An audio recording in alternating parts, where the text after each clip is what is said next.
창세기 17장 1절에서 27절까지 말씀을 살펴보도록 하겠습니다. 86세 아브라함이 이스마엘을 낳고 13년이 흘러 99세가 되었습니다. 하나님께서는 다시 아브라함에게 나타나 그의 이름을 아브라함으로 바꾸시며 여러 민족의 아버지가 될 것이라고 말씀합니다. 자손과 땅의 약속을 재확증하시고 언약의 영원한 표징으로 아브라함과 그 후손에게 할례를 명하십니다. 또한 내년에 이삭의 출생을 예고하십니다. 1절에서 8절은 아브라함의 새 이름과 하나님의 언약 재확증입니다. 이스마엘 출생 이후 13년이 지난 아브라함의 나이 99세가 되었습니다. 하나님께서는 지난 13년간 자식의 약속을 이행하지 않으셨고 이제 아브라함은 자녀를 가질 수 없는 나이가 되었습니다. 이때 여호와께서 아브라함에게 나타나셔서 나는 전능한 하나님이라 너는 내 앞에서 행하여 완전하라라고 말씀합니다. 전능한 하나님이란 주로 언약과 관계되어 사용하므로 하나님께서 한번 맺으신 언약은 그 어떤 경우에라도 반드시 지킬 수 있는 강력한 능력을 가지신 자기 충족적이신 분임을 강조하는 표현입니다.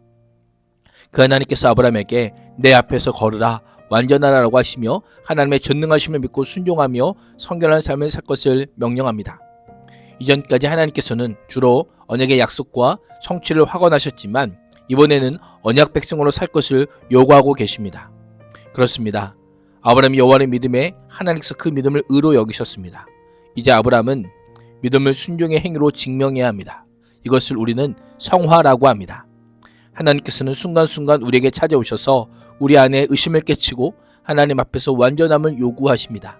오늘도 찾아오셔서 믿음을 요구하신 하나님의 음성에 순종으로 반응할 수 있기를 축복합니다.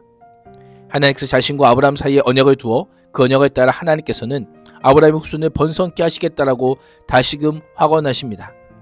나와 너 사이에 내 언약이라는 표현을 통해 언약의 주체와 언약의 성취자가 하나님이심을 분명히 말씀합니다. 왜 그럴까요? 아브라함에게는 언약을 온전히 지킬 만한 능력이 전혀 없기 때문입니다.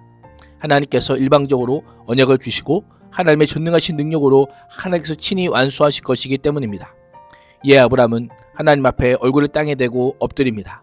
엎드림 아브라함에게 하나님께서는 열국의 아버지가 될 언약을 주시고 이를 확증하기 위해 아브라함이라는 새 이름을 주십니다. 아브라함은 존귀한 아버지란 의미에서 아브라함, 열국의 아버지로 그 이름이 바뀌게 됩니다. 한 가문의 조상을 넘어 이스라엘을 포함한 열국의 조상이 될 것임을 가리킵니다.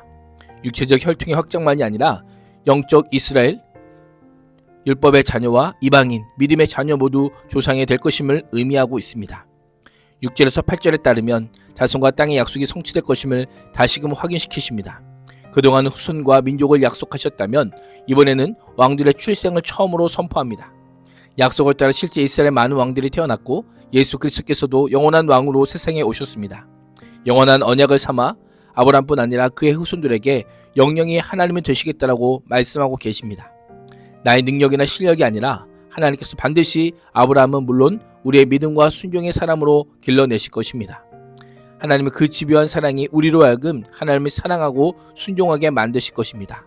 오늘도 그 하나님의 사랑을 신뢰하는 복된 하루가 되시기를 축복합니다. 9절에서 14절은 언약의 표징인 할례 명령입니다. 하나님께서는 아브라함과 그 후손이 하나님의 언약을 대대로 지켜야 할 의무가 있음을 명령하시며 너희 남자는 다 할례를 받으라 라고 합니다. 할례는 남자 성계의 포피를 내는 의식으로 영원한 언약의 표징입니다. 하나님의 언약 백성이자 언약 공동체의 일원이라는 고유한 정치성을 부여하는 상징적인 특권이라 할 수 있습니다.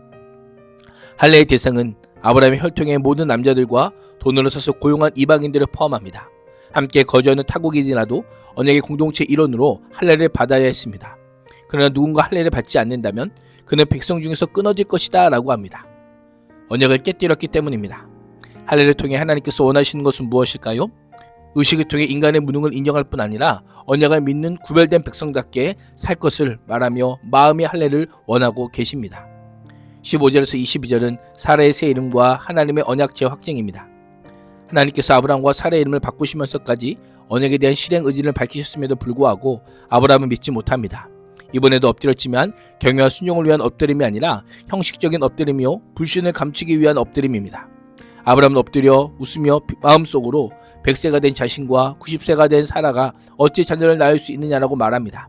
씁쓸한 의심과 포기 가운데 이스마엘이나 하나님께서 주시는 복을 받으면서 살기를 바랍니다 라고 합니다.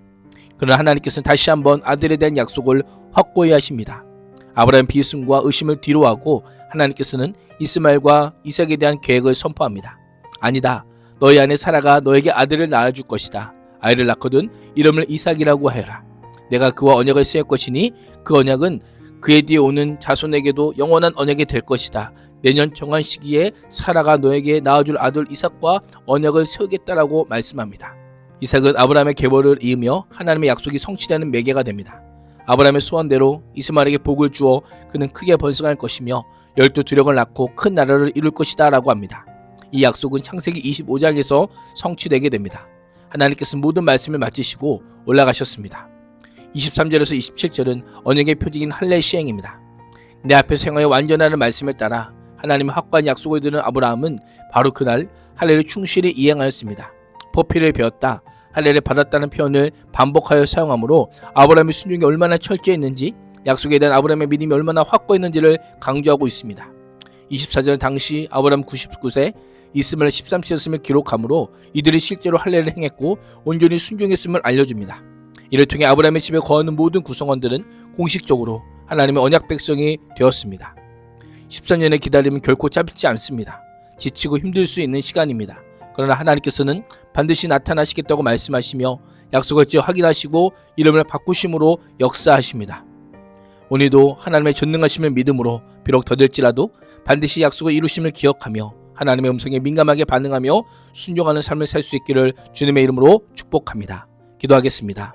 하나님, 오늘도 하나님의 음성을 들으며 하나님의 사랑을 신뢰하며 지금 해야 할 바를 마땅히 행할 때 전능하신 하나님의 역사가 선포됨을 기억하게 하여 주옵소서. 예수님의 이름으로 기도합니다. 아멘.